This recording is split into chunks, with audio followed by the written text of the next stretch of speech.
Aqui, perfeito. Só um segundinho aqui, só pegar uma coisa. Botar tudo certinho. Então, vamos começar, né, o nosso seminário em celebração, em memória, em comemoração sempre, né, ao centenário do Paulo Freire, nosso patrono da educação brasileira. E o nosso seminário tem o título de Memória, Legado e Perspectivas para a Educação no Brasil. O seminário ele é organizado pelo SINASEF-FISU, em parceria com o Observatório do Ensino Médio Integrado e da Educação Profissional Tecnológica, do EPT e FISU. E hoje, nesse primeiro dia, né, nós vamos ter a mesa Memória e o Legado de Paulo Freire para a Educação Brasileira, com o professor Gaudêncio Frigoto e com o professor Ney Fonseca. Eu me perdi um pouquinho nas apresentações, eu vou pedir para que nossos palestrantes façam uma breve apresentação no início da sua fala, porque tem muitos arquivos abertos aqui no meu computador, mas nós vamos ter a abertura da nossa mesa oficialmente com a professora Raquel Caetano, que é uma das coordenadoras do Observatório EPT e FISU e uma grande parceira em todos os eventos que realizamos. Muito obrigada, professora Raquel. Por favor, eu passo a fala para você. Olá, boa tarde a todos e todas, né? Porque estamos na tarde ainda. Quero desejar as boas-vindas, dizer que esse evento em comemoração aos 100 anos de Paulo Freire, que, na verdade, este é o ano do Paulo Freire, né? E o seu centenário. É um prazer estar aqui, né, representando o Observatório nesse momento, que é um projeto super importante para a educação profissional e tecnológica do IFSU, em que nós temos como parceiros públicos o SINASEP, Seção Sindical IFSU, né, que vem nos acompanhando e participando nesse processo que nós estamos construindo ainda.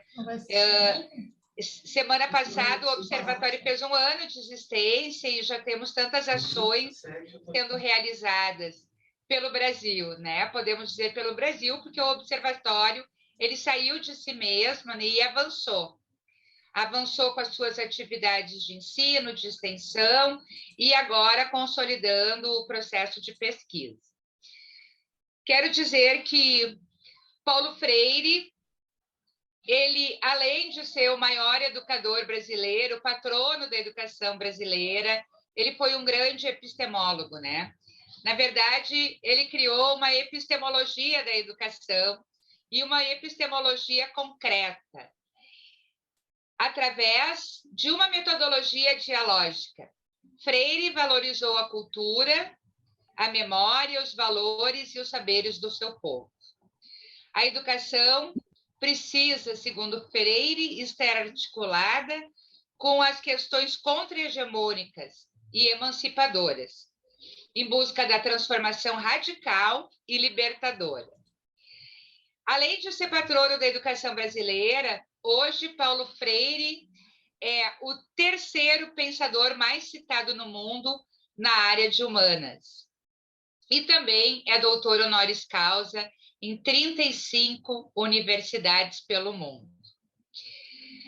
Para Paulo Freire, a pedagogia e a sociedade autoritária, né, combatem suas ideias com... Quer dizer, desculpa, não é para Paulo Freire, é para nós mesmos, né? A pedagogia e a sociedade autoritária combatem as suas ideias porque tentam combater justamente pelo caráter emancipatório das suas ideias, pelo caráter conscientizador das suas ideias e pelo caráter dialógico. Por que Paulo Freire muitas vezes é considerado um perigo para a educação? Exatamente por isso, porque ele fala de conscientização, de humanização, de diálogo. E tudo isso sendo realizado na prática, né? Na prática cotidiana como praxis, com propostas que incorporam os indivíduos na sua totalidade. Por isso, ele diz que o mundo não é, o mundo está sendo, né?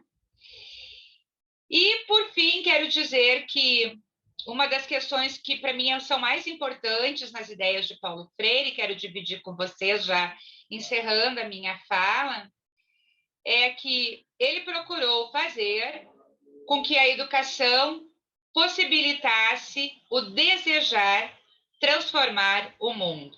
E acho que o nosso papel ainda é, né, desejar transformar o mundo.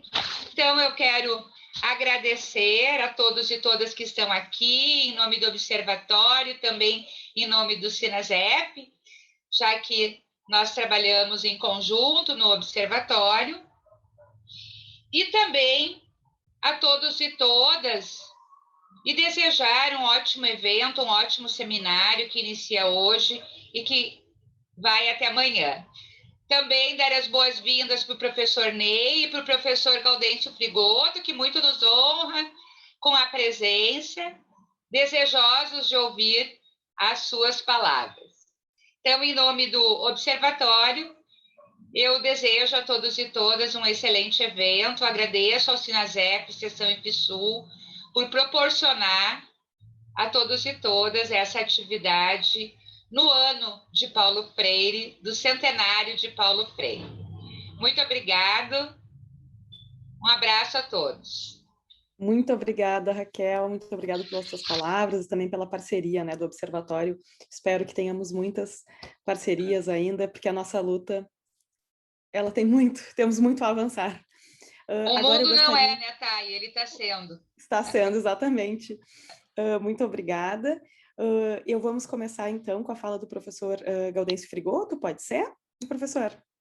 E agradeço a todos mais uma vez. É muito, muito importante para nós esse momento.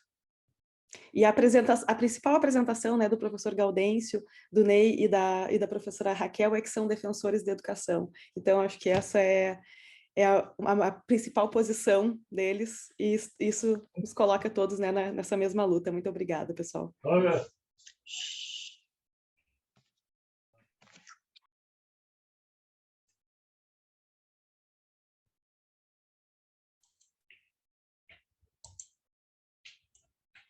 Professor Gaudêncio, o senhor está mutado.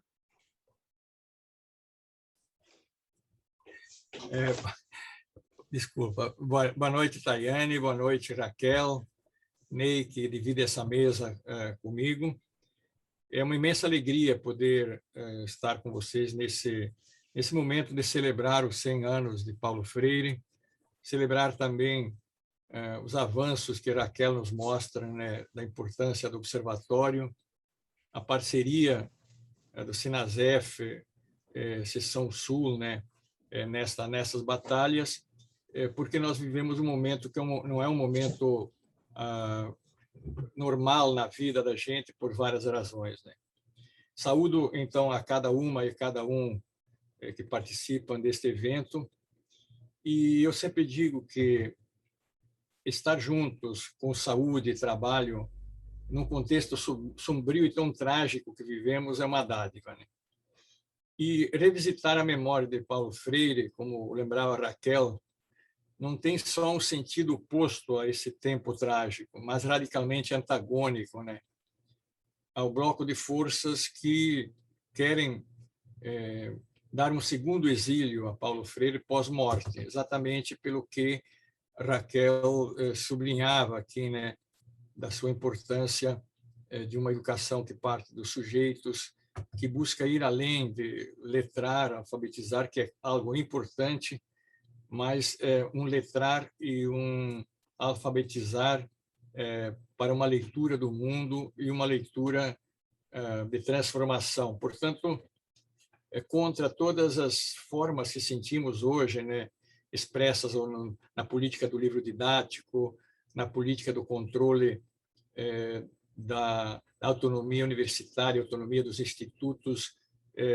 e o controle sobre os professores, querendo tirar dos professores a autonomia de educar e ensinar, e de ensinar e educar. E, sobretudo, dentro de posturas que são machistas, homofóbicas, misóginas, racistas, e que negam a ciência e a cultura como armas, né, contra a tirania, contra a desigualdade, contra o ódio, etc. Então, é muito importante estar junto neste momento em que, inclusive, quer se negar o acesso àquilo que tem sido a luta lá desde a pedagogia do oprimido, de incluir os analfabetos, mas também a defesa da inclusão dos pequenos agricultores, dos ribeirinhos, dos quilombolas, das comunidades indígenas, numa escola pública e de qualidade, né? E, portanto, nós vemos que este momento é importante estar junto, porque também veem a nós, professores, como uma categoria perigosa, assim como veem aos jovens de classe popular como classes perigosas. Eu queria destacar para dizer que por que querem o segundo exílio de Freire nesse momento, especialmente de nossa história do Brasil. Primeiro, pelo que o ministro atual da Educação disse aos quatro ventos que nós, professores, buscamos esta profissão porque não tínhamos outra coisa a poder escolher. Ou seja, ele diz que é um atestado, ser professor é um atestado de não ter outra coisa a fazer.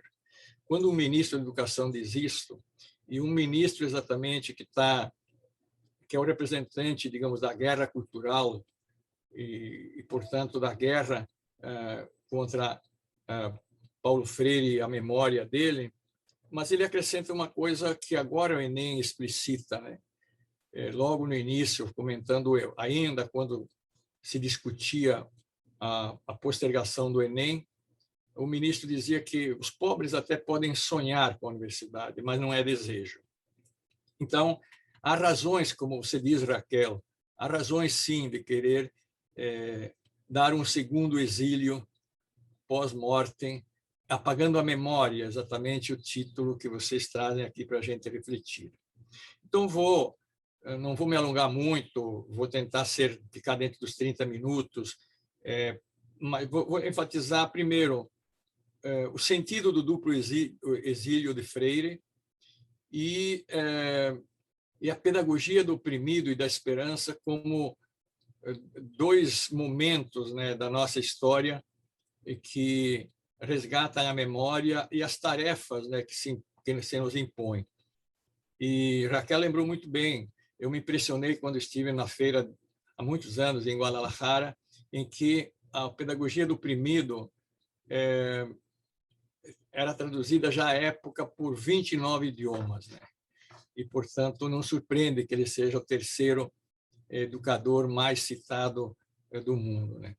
Então, o primeiro exílio de Freire, né, por que se dá? Porque exatamente o projeto epistemológico, como dizia Raquel, de concepção de ser humano e as consequências metodológicas disso se contrapunham exatamente a tudo que foi a ditadura empresarial militar de 64, interrompendo um percurso, né, em que a pedagogia do oprimido não era apenas alfabetizar, era alfabetizar conscientizando da necessidade de uma mudança radical da sociedade brasileira, um acerto com o estigma escravocrata, com a colonização e com a desigualdade absurda que a sociedade brasileira vivia. E, portanto, a pedagogia do oprimido é um projeto de sociedade também, um projeto de uma educação transformadora da sociedade, buscando a reforma agrária num país continental, né? A reforma tributária, a reforma política, o acesso à cultura e ao conhecimento de todos os cidadãos, né? E agora, o segundo exílio, né?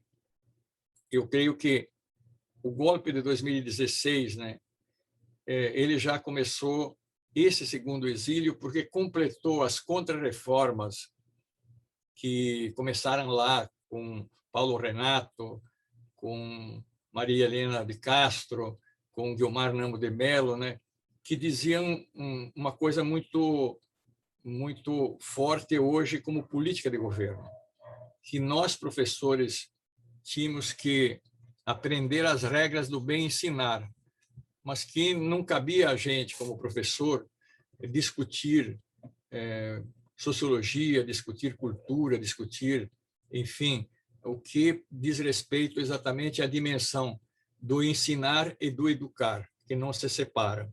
Em Freire, exatamente essas duas coisas, mas não só em Freire. Na pedagogia socialista, essas duas coisas não se separam. Então, com a ascensão ao poder de um bloco de força de extrema-direita, esta perseguição, digamos, a Paulo Freire vai se dar em 3 níveis, né? Pelo fundamentalismo econômico, onde tudo tem que se pautar pela meritocracia, a chamada meritocracia numa das sociedades mais desiguais do mundo. Então, não pode haver política de cotas, não pode haver política de inclusão de ribeirinhos, quilombolas, filhos de pequenos trabalhadores, alunos da escola pública, e tampouco acesso à universidade, né? E o segundo, o fundamentalismo político, que é antagônico ao diálogo, porque o fundamentalismo político ele quer eliminar o adversário, ele quer anular o adversário, ele quer anular o pensamento crítico. E, finalmente, um drama que vivemos na sociedade brasileira é o retorno de um fundamentalismo religioso ligado exatamente à perspectiva da merco-igreja, das merco-igrejas, da teologia da prosperidade, que voltam a colocar a subordinação do conhecimento, da ciência, isso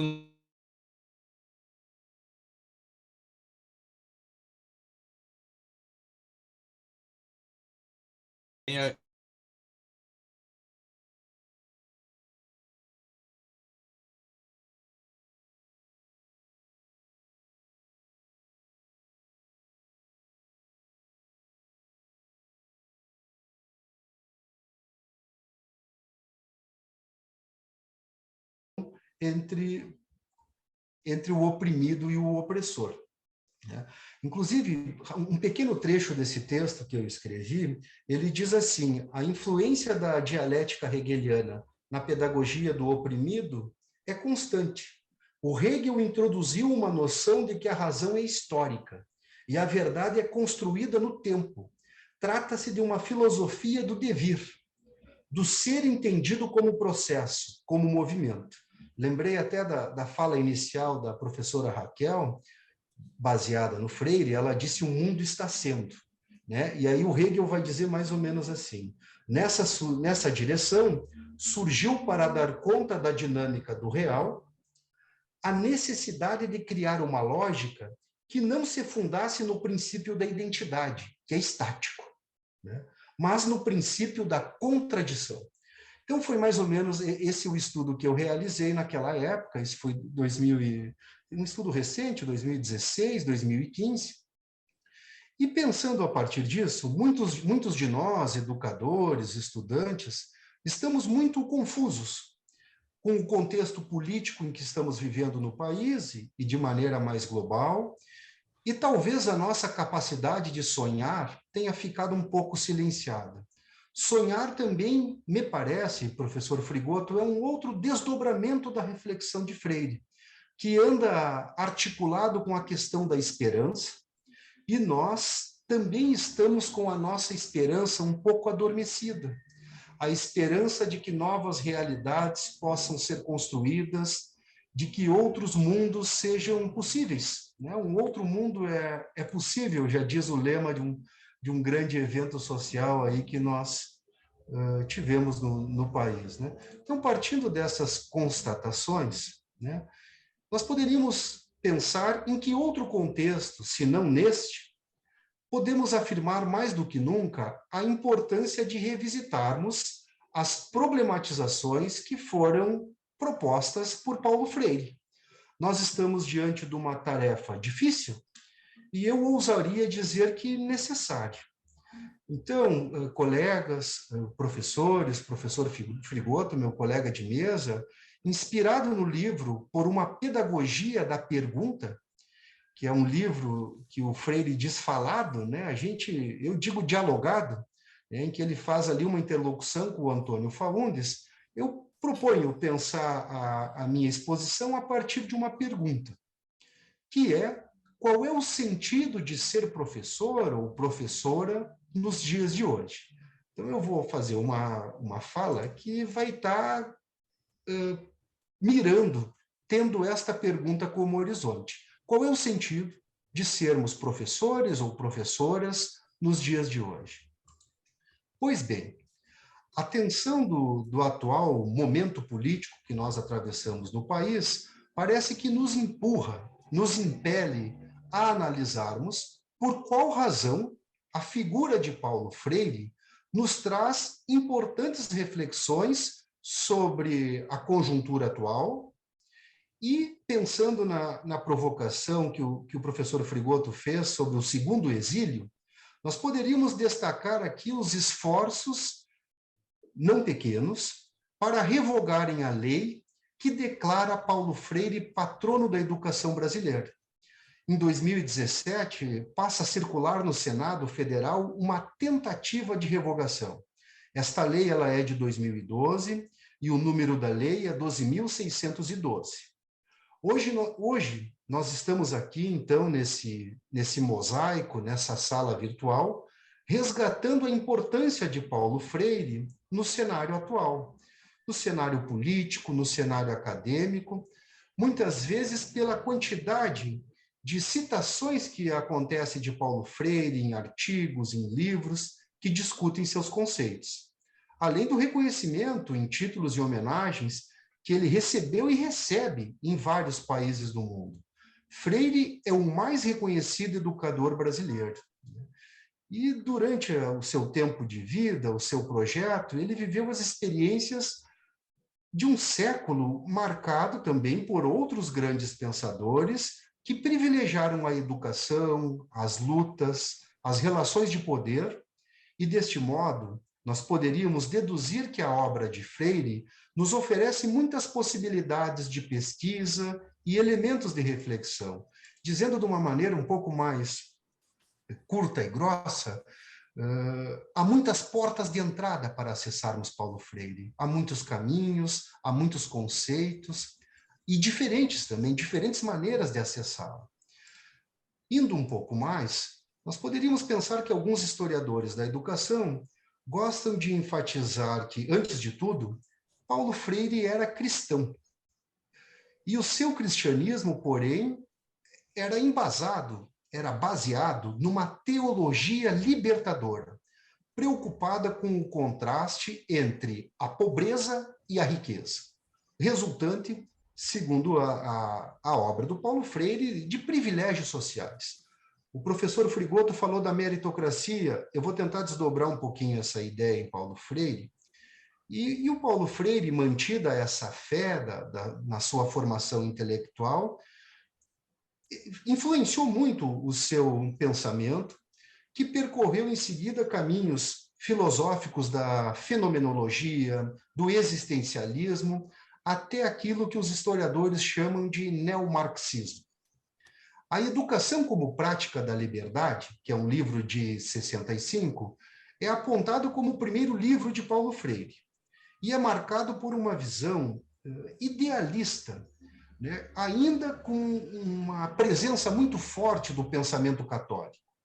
Posteriormente, quando Paulo Freire retorna do exílio, ele publicou uma vasta produção intelectual, entre elas a importância do ato de ler, a educação na cidade, a pedagogia da esperança, a pedagogia da autonomia.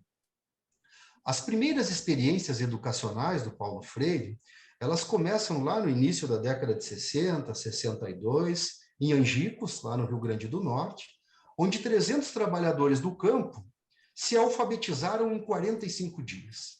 A repercussão desse resultado foi tão grande que o Miguel Arraes, que era o então governador de Pernambuco na época, ele autorizou que se desenvolvesse um trabalho muito semelhante nas favelas de Recife e, em seguida, em todo o estado.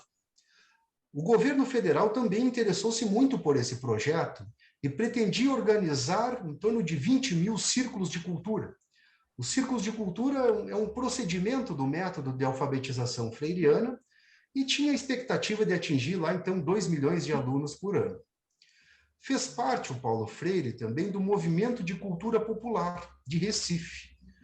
Claro que aí, em 64, o governo militar interrompe as atividades e determina sua prisão. E aí, então, ele vai para o exílio durante 14 anos no Chile e, posteriormente, passa a uma posição de cidadão do mundo, né? Enquanto isso, no Brasil, em 67, o governo militar criou o Mobral, né? Neste projeto, o método Paulo Freire foi aplicado, foi apropriado de maneira completamente deformada, apenas com fichas de leituras, sem o processo que o professor Frigoto enfatizou, de conscientização. Se o governo militar considerava o método do Paulo Freire subversivo, mutilando e deformando ele ofereceu o seu avesso, né? Impensável como um recurso, uma técnica de alfabetização. Quando o Paulo Freire volta do exílio, ele retoma suas atividades como escritor, como debatedor, assumiu cargos em universidade e também na secretário municipal de Educação de São Paulo, de 89 a 91. No livro A Pedagogia da Esperança, um reencontro com a pedagogia do oprimido, de 92, o Freire faz um relato da sua caminhada intelectual, retoma os temas da democratização da cultura como modo de consciência crítica e reforça a necessidade da esperança, que o professor Frigoto já desdobrou muito bem, e do sonho para lutar melhor e para enfrentar, então, os obstáculos. Mas é a pedagogia do oprimido, que é para muitos estudiosos do pensamento do Freire, e também aqui eu ousaria dizer, professor Frigoto e colegas, e para o algoritmo também, né, não só para os estudiosos, é a obra mais citada, talvez seja a obra mais expressiva do Paulo Freire, né? E nós poderíamos pensar que, sem dúvida, é uma obra que tem um relevo crítico, porque ela aborda alguns elementos. Eu vou tentar trazer de maneira muito sucinta alguns deles. Ela foi traduzida e publicada em mais de 20 idiomas e continua aí sendo acessada e sendo referência. Isso é um bom indício da atualidade do pensamento do Paulo Freire, especialmente em tempos obscurantistas, negacionistas, tempos sombrios, né? Pois o problema da libertação dos oprimidos, principalmente com o avanço dessa onda neoliberal ou do neoliberalismo, continua se apresentando como o maior desafio dos homens e mulheres que constroem o seu tempo e o seu espaço histórico. Isto é, poderíamos pensar que a libertação dos oprimidos é uma dificuldade, e aqui eu me aproprio de um vocabulário da EPT, colegas, que é uma dificuldade para aqueles que vivem do trabalho. Então, a libertação do oprimido é um obstáculo para este tipo de interpretação e de compreensão. Em A Pedagogia do Oprimido, o Paulo Freire ele faz uma abordagem dialética da realidade, né? E ele vai trazer, então, essa dialética numa dimensão econômica, política, social. O Freire, ele parte do princípio de que nós vivemos em uma sociedade dividida em classes. É claro que ele tem influência de pensadores, nós sabemos da forte influência de outras correntes filosóficas, do materialismo, inclusive, materialismo histórico, e esta pressuposição, este início reflexivo do Paulo Freire, ele primeiro, faz essa descrição de que vivemos uma sociedade dividida em classes, e ele aponta que os privilégios de uns impedem a maioria de usufruir os bens que são produzidos. Se há um tipo de vocação humana de se realizar, ela só se concretiza, só se efetiva pelo acesso aos bens culturais. E ela é negada, e aqui eu trago uma rápida citação do Paulo Freire, ela é negada na injustiça, na exploração, na opressão, na violência dos opressores, mas afirmada no anseio da liberdade, de justiça, de luta dos oprimidos pela recuperação de sua humanidade roubada. Fecho a citação.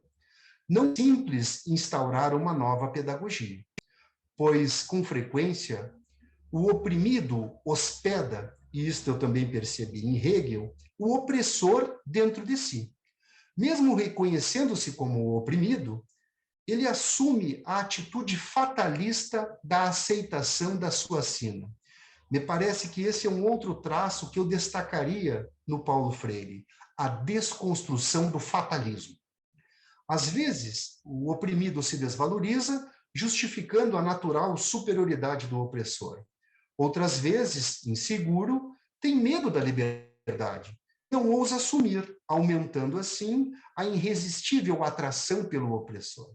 Talvez ainda uma outra possibilidade é quando ele aspira a ocupar uma posição entre os superiores, renegando as suas raízes e tomando-se também opressor. Isto me faz lembrar, professor Frigoto e colegas, o texto do Boici, aquele Uma Servidão Voluntária, que é um texto justamente que nos provoca a pensar que o oprimido, quando se comporta como opressor, em alguma medida ele deseja ser opressor e deseja reproduzir tudo aquilo que ele sofre, estando na condição de oprimido. Por outro lado, nós poderíamos dizer que os dominantes não podem ser vistos de modo maniqueísta, como aqueles que se reconhecem como opressores. Então, é preciso criar uma imagem, uma propaganda, como sujeitos mais dóceis. É mais comum acharem natural a sua superioridade, justificando a pobreza pelos vícios que estão relacionados aos próprios indivíduos. Os opressores não se perguntam também por que os pobres são excluídos da cultura formal, achando mais fácil explicar a ignorância como resultado da incapacidade pessoal do estudo, que aí nós poderíamos vincular ao tema da meritocracia. Ainda mais, os dominantes se veem como generosos quando pretendem ajudar o pobre a sair da miséria e reagem violentamente a qualquer tentativa de alterar o que consideram ser a ordem natural da sociedade. O movimento de libertação deve partir dos próprios oprimidos, cuja pedagogia será aquela que tem que ser forjada com ele e não para ele, enquanto homens, povos, numa luta incessante de recuperação pela sua humanidade. Trata-se de um trabalho de conscientização e de politização. Não basta que o oprimido tenha consciência crítica da opressão, mas que se disponha a transformar a realidade. A concepção problematizadora da educação, que é uma outra característica muito forte na obra de Paulo Freire, ela baseia-se em outra compreensão da consciência do mundo. É claro que, nesse momento, ele está fazendo um contraponto à educação bancária. Mas esta concepção problematizadora, ela tem uma base fenomenológica. Ela considera que conhecer não pode ser um ato, uma doação do educador ao educando, mas é um processo que se estabelece no contato da pessoa com um mundo em ocorrência, um mundo vivido. E o mundo não é estático, é dinâmico, é um devir, uma contínua transformação. A educação autêntica, ela supera uma relação vertical entre educador e educando e instaura, então, aquele tipo de relação que é muito falado em Paulo Freire, que é a relação dialógica. O professor Frigoto, inclusive, fez uma etimologia da expressão do diálogo, E o diálogo, ele supõe a troca, não a imposição. O conhecimento que deriva desse processo, ele é crítico, porque ele tem uma autenticidade reflexiva, porque ele está implicado num constante ato de desvelar a realidade. E veja que o desvelar não significa criar, mas é tirar o véu, é descobrir aquilo que está encoberto intencionalmente. Nós poderíamos dizer que o Paulo Freire vincula-se a uma das tendências da moderna concepção progressista, que de alguma maneira ela aponta para o caráter político da educação. Ela descobre, ela desvela isso. e é necessário, então, torná-la acessível às camadas populares, para torná-la um espaço de discussão e de problematização que visa a transformação social. Então, poderíamos aqui voltar à pergunta inicial: qual é o sentido de ser professor ou professora atualmente?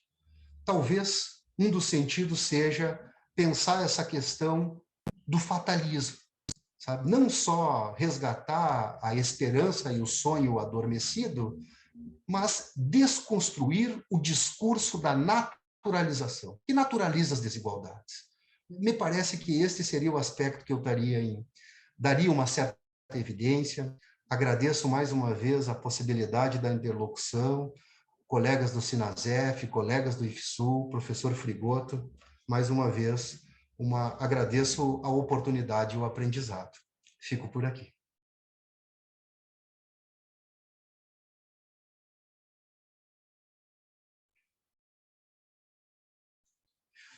O professor Frigoto tá com o microfone fechado. Será que ainda o pessoal está sem o sistema? Me parece que a Thay já está por aí.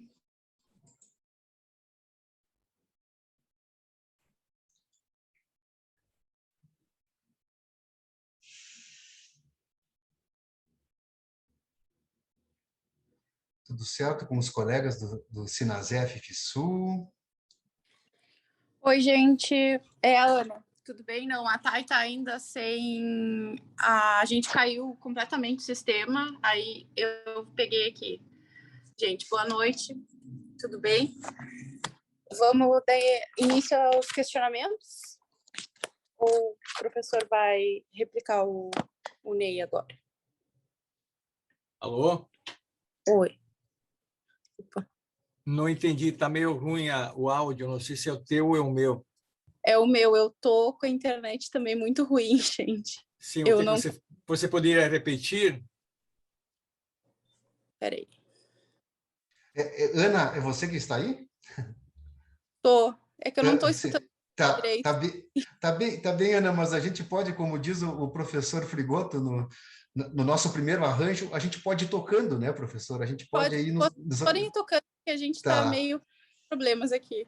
Tá ótimo, né? Essas coisas virtuais têm disso também, né?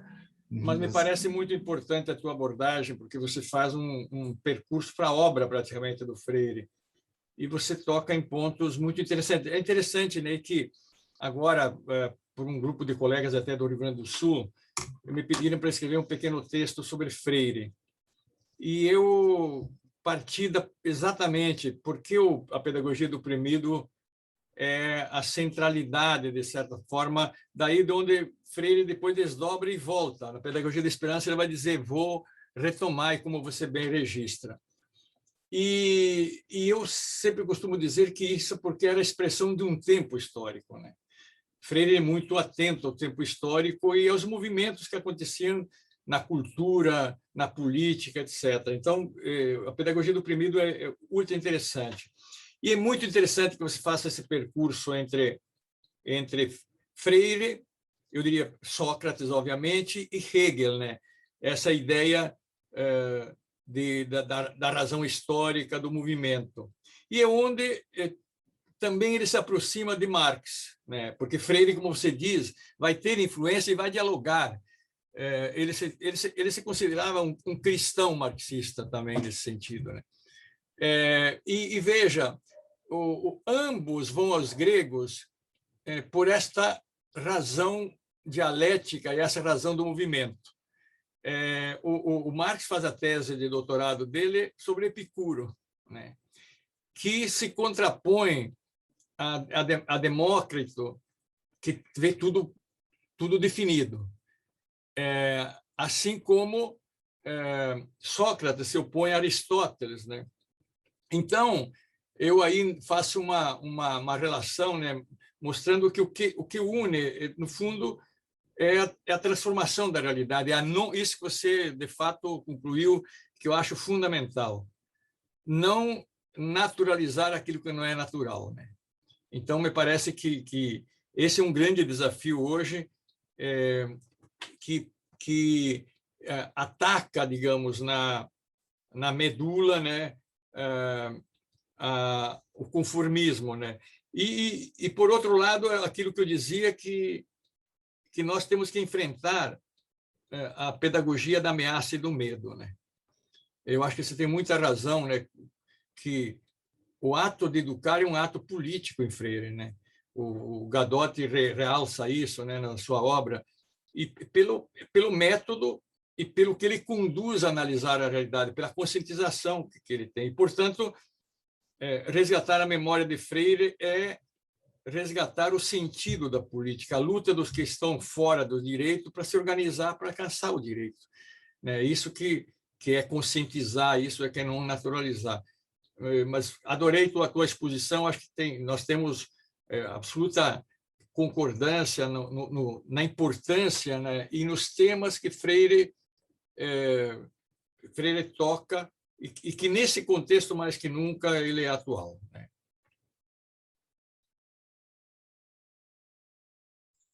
Eu acho que é isso, professor. Eu também percebi muitas, digamos assim, afinidades nas nossas abordagens, na forma como nós trazemos o Freire, alguns conceitos para o debate. E eu lembro-me também que em um evento acadêmico com o professor Balduino Andreola, né, que é um dos especialistas também, ele dizia assim, a gente tem que ter cuidado, porque o Paulo Freire tem sido muito usado como biotônico de dissertação e tese. A dissertação está um pouquinho fraquinha, a gente vai lá e chama o Paulo Freire para dar uma fortalecida, né? E parece que a obra do Paulo Freire, ela pode ser acessada, como eu havia mencionado no início, por diferentes caminhos, por diferentes conceitos, mas, sobretudo, ali, há alguns elementos que eles acabam criando uma dimensão de um fio condutor, né? Por exemplo, conscientização, né? Além da esperança, do diálogo, a ideia da conscientização, inclusive esta é uma expressão que o Paulo Freire chegou em algum momento em hesitar a usar. Ele disse, mas conscientização significa somente apropriar-se de alguma coisa, inclusive na perspectiva de um movimento individual, o sujeito que se apropria. Sim. E mais adiante ele vai dizer, não, calma aí, eu vou continuar usando essa expressão, porque essa expressão ela tem um caráter coletivo, ela tem um caráter da comunhão, a liberdade como comunhão, ela tem essa dimensão mais plural, essa dimensão inclusiva, né? Então, me parece que há diferentes maneiras, e também na tentativa aqui de ajudar um pouquinho na atividade, se algum dos colegas... Aqui já tem uma observação de uma colega aqui, as tentativas diversas de exílio de Freire e de seu legado só deixam ainda mais em evidência a potência de suas ideias. Quais são os principais temores das forças conservadoras em relação à pedagogia freiriana, né? É uma pergunta bastante robusta, eu diria, né, professor? O porquê a pedagogia freiriana gera medo, né? E eu lembro que a ideia do medo e da ousadia também é um outro par conceitual problematizado pelo Freire. Mas me parece que essa ideia da conscientização é uma maneira de pensarmos esse medo, a ideia da autonomia e também a ideia da autonomia no sentido de perguntar-se, né? Pensamos nós juntos aqui que numa sociedade de privilégios é inevitável considerar que, por exemplo, esta educação profissional e tecnológica que nós desenvolvemos no âmbito do IFSU, numa perspectiva da formação humana integral, ela é perigosa. Nenhuma ordem opressora, por exemplo, suportaria que os oprimidos todos passassem a questionar por quê, por qual razão, né? E a pergunta que pode ser enunciada de maneira mais simplificada, que é o que eu estou fazendo, ela carrega uma condição histórica e social que é o medo de não perguntar, é a possibilidade de perceber, inclusive, isto me faz pensar num dos princípios que nós temos na educação profissional, nos institutos federais, que é a pesquisa como princípio pedagógico. E a pesquisa como princípio pedagógico, ela também tem uma fundamentação, um sentido na obra de Paulo Freire. Saber perguntar é um forte indício da crítica, do desenvolvimento da autonomia, e certamente, se nós observarmos as reformas que estão em curso, a reforma do ensino médio, por exemplo, que traz uma série de elementos que poderíamos dizer aqui como nefastos, a retirada de disciplinas fundamentais, retirada da obrigatoriedade da disciplina de artes, uma disciplina que nos leva a pensar sobre o desenvolvimento da experiência estética. Inclusive, este é um outro desdobramento da obra de Freire, quando ele traz a expressão boniteza, onde ele associa a ideia da estética com a ética, a boniteza do ser, a boniteza que pode expressar-se nas pessoas, nas palavras, nas ações educativas. Retira a disciplina de sociologia, que, de alguma maneira, é um caminho para pensarmos a reflexão sobre o social, a disciplina de filosofia, que também mobiliza para uma reflexão, por exemplo, sobre o que é a justiça, não no sentido de trazer uma resposta pronta, mas de pensar em critérios para desenvolver o próprio pensamento. Disciplina de língua espanhola. Imagina nós do IFSU aqui, com países fronteiriços, aqui temos campos em Jaguarão, temos campos em Bagé, que está próximo, Santana do Livramento, e não temos mais essa disciplina como obrigatória. Entre outras, a educação física, né? Qualquer educador sabe que a motricidade está relacionada também a outros desenvolvimentos do corpo, do sentido psicológico do sujeito.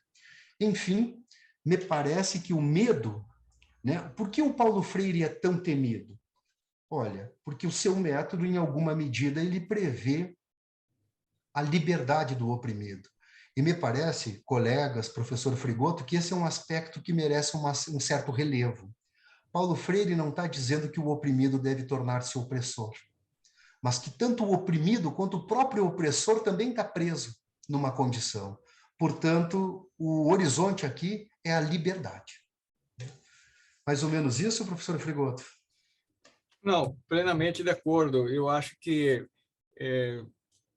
centralmente, né, os opressores, e sempre que há ditaduras, golpes, há restrição, há contra-reformas. A nossa história é completamente elucidativa disso.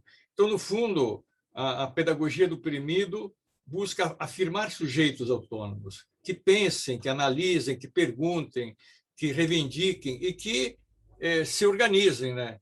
É tudo que os regimes autoritários não querem, né? Imagina você que já, digamos, o pensamento crítico freiriano e o pensamento crítico mais amplamente do debate educacional da Constituição, da Constituinte e da Constituição e da LDB, do Plano Nacional de Educação, incomodava aos reformadores neoliberais, né? Tanto que eles queriam nos encurralar aquilo que chamavam de que nós deveríamos aprender as regras do bem ensinar, mas não educar, né? Como eu disse na fala, o que temem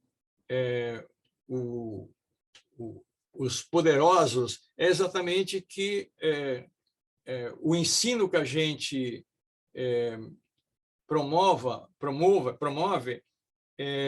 ajude a fazer a pergunta e desvelar o que está por trás do aparente, né?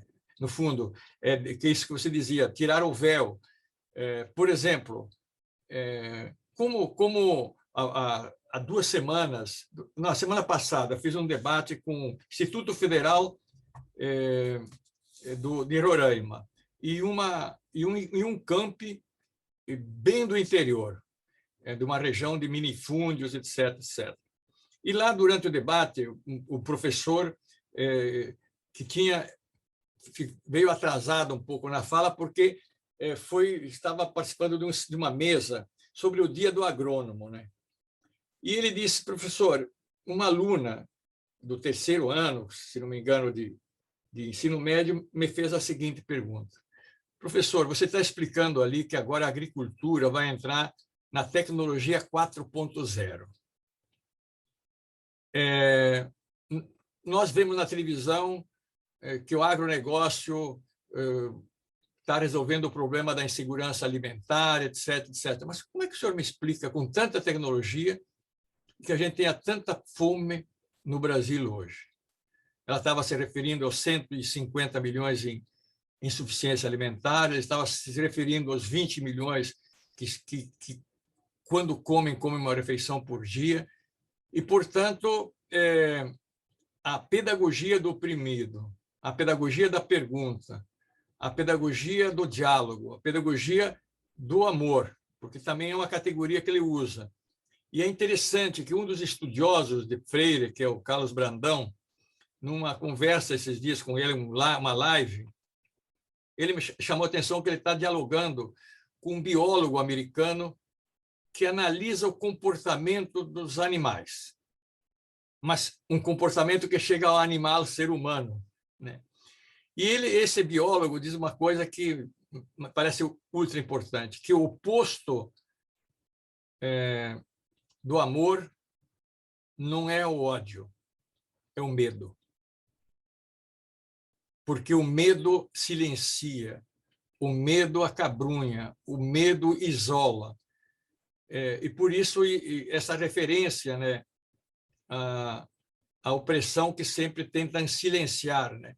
Então, acho que tudo isso é que faz com que os veiculadores da escola sem partido, da falsa moral, veem em Freire o inimigo cultural, né? Por fundo, o ministro da Educação que está aí é de plantão, é um cara de direita que é exatamente o encarregado para colocar Freire como o inimigo da família, o inimigo da religião, o inimigo... Logo, Paulo Freire, que era, como ele sempre diz, né, se dizia um cristão coerente, né?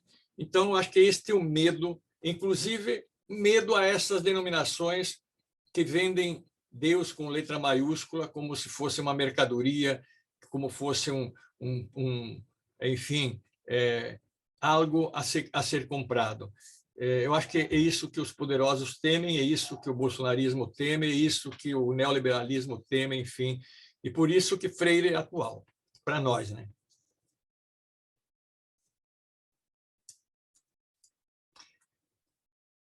Teve um problema geral, né, Ney? Eu acho que é isso aí, eu acho que teve um problema geral com os nossos colegas aqui que estão na organização mais próxima dessa atividade. Às vezes também eu já participei algumas vezes que sabota, não sei porque, não sei se tem... A gente, às vezes, cria um esquema alternativo até, porque 2 ou 3 vezes tivemos que sair de um site e entrar no outro, né? Sim, sim. Não sei, não vamos para a pedagogia da conspiração aí. Não. Mas, de fato, é um pouco isso, professor. Eu lembro que naquela outra atividade que nós tivemos juntos com o professor Valério Arcari, o senhor relembrou a cruel pedagogia do vírus, do Boaventura, né? Sim. E me parece que nós também estamos imersos na pedagogia do medo, né? A pedagogia do medo é uma pedagogia que ameaça, né? Num sentido mais simples, assim, a gente já tem pouco e tem medo de perder o que tem, né?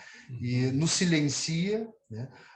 Opressões mais formais acontecem, perseguições, este movimento que estava muito forte dos interventores nas universidades, nos institutos federais, tudo isso se cria, né, um tipo de teoria que ultrapassa já aquela dimensão da conspiração para virar uma teoria prática, né? Claro, estão ali.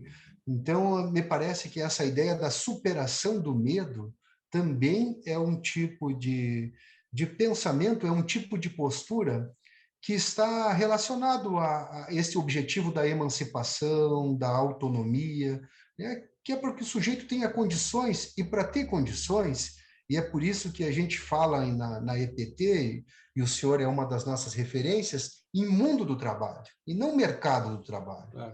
Porque o mundo do trabalho é a possibilidade de nós compreender como funciona essa roda produtivista, quais são as nossas posições, quais são os nossos direitos, né? No fundo, se a gente fosse fazer uma rápida síntese aqui hoje, nós poderíamos pensar que o Paulo Freire ele contribui muito para as propostas formativas, educativas, que almejam, né, ter como público aqueles que vivem do trabalho. né? Aqueles que vivem do trabalho. Quais são as condições, quais são os instrumentos que as pessoas que vivem do trabalho, nas quais nós nos incluímos, né? Quais são os instrumentos que nós precisamos ter, né? Olha, compreender, conscientizar-se, né? Para além dessas questões mais senso comum do Paulo Freire, o senhor falava também sobre os institutos federais, a pesquisa que faz, e o professor Elisier Pacheco, que estava na época na CETEC, né? na criação dos institutos, ele escreveu um texto em que ele categoriza os institutos federais como inédito viável. Né? Eu vi isso, beleza o texto. Uma ótima reflexão para a gente pensar também uma outra categoria do Freire de maneira mais íntima com aquilo que fazemos aqui dentro do IFSUL, né? Que é essa ideia de receber também trabalhadores e formá-los com essa expectativa da emancipação. Eu acho... Sim, desculpa. Não diga, professor, está com você. Não, eu vejo, né, que exatamente isso que você falava, né, do ensino médio,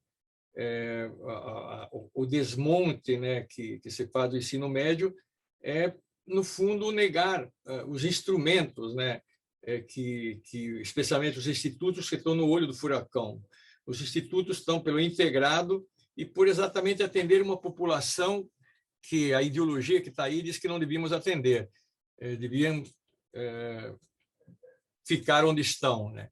E é interessante, né? Não sei se você se lembrava o papo que a gente teve com uma outra mesa, né? Que eu citava a Sagrada Família, né? E nesse texto a Sagrada Família, além daquilo que eu citei, tem uma passagem muito interessante, né? Que dentro do campo marxista às vezes me questiona, mas como, professor? E lá, sei lá, acho que é uma página 136, se não me engano, até que eu fixei tanto, que ele diz o seguinte: as ideias, a teoria, né, no fundo, é importante, ela te dá a base, mas as ideias em si e por si, nelas, né, quanto ideias, não mudam nada. A mudança se dá na praxis, se dá na prática, né? E sim, porque o que se transforma é na ação do trabalho, em todo sentido, da cultura, etc.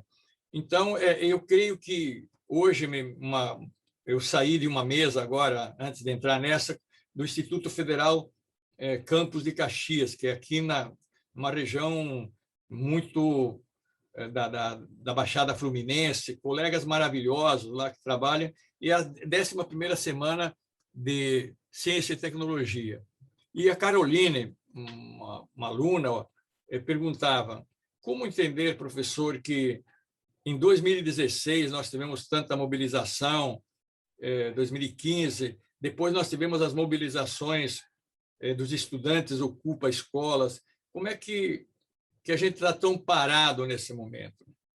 Então, eu acho que a pandemia explica isso, em parte, a preocupação da vida das pessoas, do emprego, do desemprego, etc., mas também penetrou muito, e eu sinto isso no professorado, e não é um julgamento moral, professorado, especialmente da base, da educação básica e fundamental e média, mas também na universidade, medo de perder o emprego, medo de perder parte da aposentadoria, medo, entende? E o medo não se vence individualmente.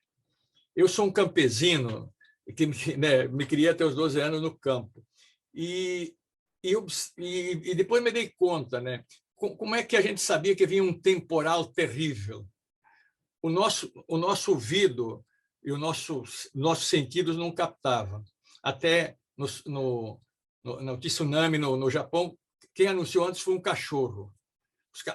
Mas ali no campo, as galinhas corriam, se reuniam. O gado, que estava lá no fim digamos, do cercado, do potreiro, da invernadinha, sei lá, voltava. Por quê? Junto parece que se protege. Na Suíça e na Suécia, me explicava Marcos Arruda, que também viveu no exílio, grande admirador de Paulo Freire, O gado, de noite, se reunia debaixo das casas, né? Enfim, então o medo se vence com a organização e a coletividade. E é outro elemento importante digamos, da pedagogia do esperançar, que é exatamente como o Freire diz, não é esperar, mas é se organizar e ir na busca dos direitos. Eu creio que são os grandes âncoras do pensamento de Freire que nos ajudam nas nossas práticas cotidianas dos institutos. Os institutos têm essa possibilidade, porque eles têm a pesquisa, o ensino e a extensão ali com o entorno, né? Então, acho que Freire vive e vamos levá-lo para frente. É isso aí, professor. Inclusive, essa indissociabilidade é princípio nos institutos, né? Total, né? A gente, inclusive, tem que superar as barreiras, né, entre uma dimensão, a dimensão da extensão, do ensino e da pesquisa, para trabalharmos como num movimento mais unificado, né? Numa escola unitária, né? Como já diria o nosso pensador também.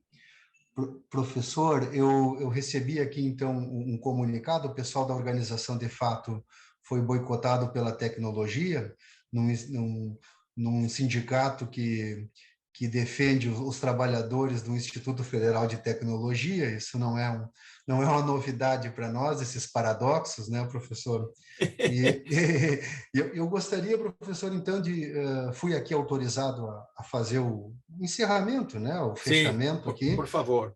Eu gostaria de agradecer ao senhor a sua disponibilidade. A gente sabe que esse ensino remoto não é o nosso tema, mas ele também, para muitos, aparentemente que seria um tipo de flexibilidade, para outros acaba se ampliando a carga de trabalho, Claro, né? Claro. A gente tem medo de abrir a geladeira e aparecer um link ali para a gente se conectar, né, professor? É verdade. Então, eu gostaria de agradecer muito a sua disponibilidade, a sua disposição, mais uma vez contribuindo conosco. Gostaria de agradecer a todos e todas que estão nos acompanhando aqui, né? Nós temos aí 25 pessoas na sala, menos nós dois, 23. Então, aos demais colegas, essa atividade está sendo gravada para ser disponibilizada para outros colegas que se interessam pelo assunto também. Então, professor, mais uma vez, nosso muito obrigado pelas palavras, pela contribuição, e tenha no IFSUL e na seção Sinasef IFSUL uma interlocução sempre disposta a pensarmos aí os caminhos da educação pública. Obrigado, Ney. Obrigado. Estenda o meu agradecimento aos companheiras do Sinasef, aos colegas batalhadores do laboratório. E eu, quando você falava, digo, o que eu gostaria de deixar como meu abraço e nesse contexto de Freire. Selecionei aqui dois pequenos trechos de uma poesia do Mário Benedetti, vizinho aí, né, do Uruguai, grande poeta, que é um poema de amor, mas também é um poema político. E eu acho que o que o Sinasef, o IFSUL, o Observatório e tantos companheiros que lutam nos dizem isto, né? Especialmente aos jovens com os quais nós trabalhamos. O poema se chama Não Cedas, ou Não Te Rendas. Não te rendas, ainda que estás a tempo de alcançar e começar de novo. Aceitar as tuas sombras, enterrar teus medos, largar teu lastro, retomar o voo. Não te rendas, que a vida é isso, continuar a viagem, perseguir os teus sonhos, destravar os tempos, arrumar os escombros e destapar o céu. Não te rendas, não, por favor, não cedas. Ainda que o frio queime, ainda que o medo morda, ainda que o sol se esconda e se cale o vento. Ainda há fogo na tua alma, ainda existe vida nos teus sonhos. Eu acho que este é o convite de Freire. Sonho, como você bem trabalhou, que não é algo que evapora, mas sonho vincado a uma realidade. Um abraço, Ney, um abraço a todos e obrigado por ter compartilhado dessa bela exposição sua também. Tá bom? Obrigado. Abração, professor. Continuamos o diálogo aí, que é o diálogo que também nos permite a sermos mais fortes, a seguir Com certeza. Enfrentar o medo, né, professor? Enfrentar, né? Desconstruir. E qualificar até os nossos dissensos. O dissenso não é ruim, né? Não. O diálogo supõe o dissenso. Grande abraço. Abração, abração. Tchau, tchau, professor. Tchau. Tchau, tchau. Agradeço mais uma vez aos colegas aí que estão presentes conosco até o momento. Tchau, tchau. Boa noite a todos, a todas. Aqui é só se desconectar e fechar, tá, professor? Nós já encerramos. Okay. Aqui. Tá.